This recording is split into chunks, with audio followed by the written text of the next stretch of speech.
nombre es Manuela Correa. El mío es Ana María Serrano. Y nuestra presentación es en contra del Vaticano y la religión. Este es nuestro artefacto. El Vaticano vende mentiras disfrazadas de fe y religión. Vaticano viene de la palabra abate, que se refiere a las personas que practicaban brujería, hechizos y se creía que eran videntes, que estaban inicialmente en el lugar en donde hoy en día está el Vaticano. El Vaticano, para recibir estas tierras, tuvo que firmar un tratado con el fascista Mussolini, sabiendo que están en contra de las políticas del fascismo y también están en contra de la brujería, y sabemos que la han seguido y han torturado a herejes que han sido considerados como brujas o brujos, y están en un territorio donde inicialmente estaban ellos. Bueno, la Iglesia Católica es dueña de grandes propiedades y riquezas cuando realmente los lineamientos de Dios dicen que debemos despojarnos de nuestros bienes materiales. El Vaticano es un gran propietario de tierras.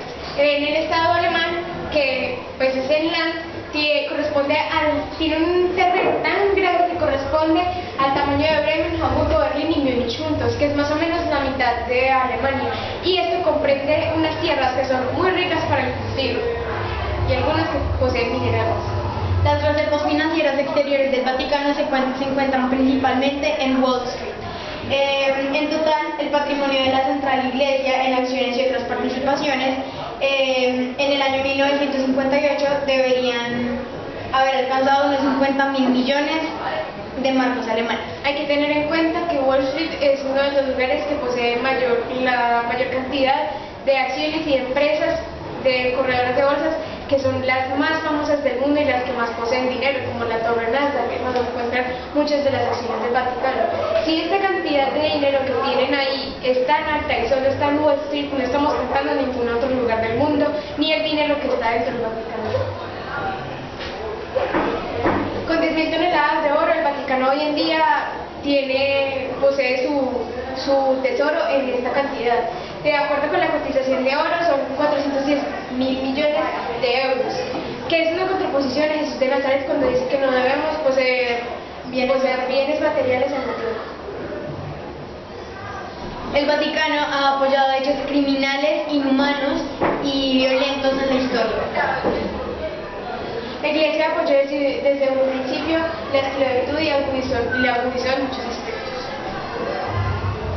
Bueno, el Papa Nicolás V pertenecía a una bula y, por amor divino a la comunidad, el 18 de junio de 1452 hizo legal el comercio de los esclavos. Y claro, como sabemos que muchas personas pertenecían a su propia bula, que son todos los creyentes en el catolicismo, este Papa hizo que, como para él esa moral era buena, para los demás también lo era, así fuese en contra de los derechos humanos.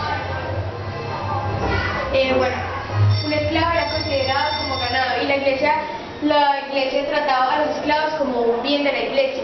La iglesia creía que la cantidad de riquezas que tenía una persona no dependía del oro o de sus terrenos, sino de la cantidad de esclavos que poseía. La Iglesia les prohibió a los esclavos hacer un testamento. Cuando estos morían, las herencias que ellos dejaban eran para la Iglesia y no para sus familias. Y se creía que ellos decían que las personas de color no tenían algo. Innumerables personas fueron asesinadas especialmente por el oro, y este oro aún sigue perteneciendo al Vaticano. El Papa Alejandro VI hizo decorar el cielo raso de Santa María Maggiore en Roma y colocar el símbolo de su familia. Sobre la fundición de los tesoros de oro peruanos adquiridos por la Iglesia, dicen unas crónicas que se tardaron un poco más de un mes fundiendo todo el oro, que se tardaron 24 horas, o sea, día y noche, fundiendo toda esta cantidad de oro que se llevaron de los indígenas, que fue prácticamente un robo, cuando en los lineamientos de Dios dice que no debemos robar. De esta acción se dice que hay 1.326.539 pesos de oro, lo que esto corresponde actualmente a 410 millones de euros. 450. La Iglesia Católica apoyó a Hitler en el movimiento antijudío en la Segunda Guerra Mundial. El concordato es un convenio que firmó la Iglesia con Hitler, que concluía que la Iglesia no se iba a meter en las políticas nazis y que los nazis no iban a atacar a la Iglesia ni los iban a tener como enemigos. También que Hitler iba a desistir en su idea de crear una nueva religión. También en esta, más o menos por esta época, vemos que también y actualmente el Vaticano es uno de los mayores productores de armas ilegales. El cardenal Paul Haber desde un principio no estaba de acuerdo con la persecución de los judíos. Como la Iglesia había firmado el concordato con Hitler de que no se iban a meter en la guerra, pero que los apoyaban, los nazis pidieron el asesinato de este cardenal. Sin embargo, él no continuó como asustado de esto, sino que continuó apoyando a los judíos y en contra de los nazis. Y su puesto de cardenal es muy importante porque cuando uno es cardenal es el estudio, bueno, es cuando uno se está preparando para ser un papa. Y un papa que esté en contra del mismo contrato que tiene tanto valor para muchas personas, pues puede ser muy fácilmente condenado a muerte o a persecución. La Iglesia excluye a muchos grupos en la sociedad, y esto es una contraposición con lo que se dice en la Biblia, que todos somos iguales y amados. Bueno, en muchos países la Iglesia prohíbe la entrada y el matrimonio de los homosexuales, porque para ellos esto es antinatural y carece de moral. Dicen que esto también puede desintegrar la imagen de la Sagrada Familia, ya que una familia tiene que componerse por padre, madre e hijo. Muchas iglesias tratan el tema de los homosexuales como una enfermedad y hacen centros de rehabilitación que curen esta supuesta enfermedad. En Bogotá hemos visto muchos casos en los que se ve esto, que hacen unos centros de rehabilitación por una forma de pensar que realmente no es una enfermedad. En este argumento también entra que en Bogotá hay una iglesia, bueno, por la séptima, que es grande, y detrás de esta hay una pequeña. Lo que nos estuvieron explicando es que en la iglesia grande es donde entraban las personas adineradas y en la iglesia pequeña las personas que carecían de muchos recursos. Entonces, eso es una exclusión y una separación de dos grupos que realmente solo es por bienes económicos y no tiene nada de sentido separar las mismas personas si se supone que todos somos iguales sin importar los bienes que tengamos. Aparte que la iglesia dice que debemos aceptar a las personas como son, pero una persona que dice que la religión debe ser a base de la nobleza y de la humildad es condenada a muerte, era condenada a muerte. Bueno, en países como Suiza y en algunos lugares de Estados Unidos, las personas de color deben tener su iglesia separada de los blancos, porque según la iglesia, los de color no pueden estar en la misma iglesia que los de los blancos. La iglesia excluye enfermedades mentales como la pedofilia, cuando realmente dentro de su grupo, en el clero, se ve un gran porcentaje de esta enfermedad. Vemos muchos casos que en Estados Unidos se han encontrado en el informe de John Jay durante 50 años, alrededor de 4.392 casos de pedofilia. Pedofilia, pues los cleros, la pedofilia se basaba en los niños de 13 a 11 años. A 13 años. Sí, y también podemos ver que por esto se ve que el 4% del clero estadounidense ha cometido estos delitos. En este caso también entran los comentarios que tuvo que realizar el Papa Benedicto XVI, porque desde el Papa Juan Pablo II tenía que ocultar estos tipos de casos, y Benedicto XVI, con tanto peso, pues con tanta carga de esta noticia, tuvo que sacarlo al mundo, sacar esta información.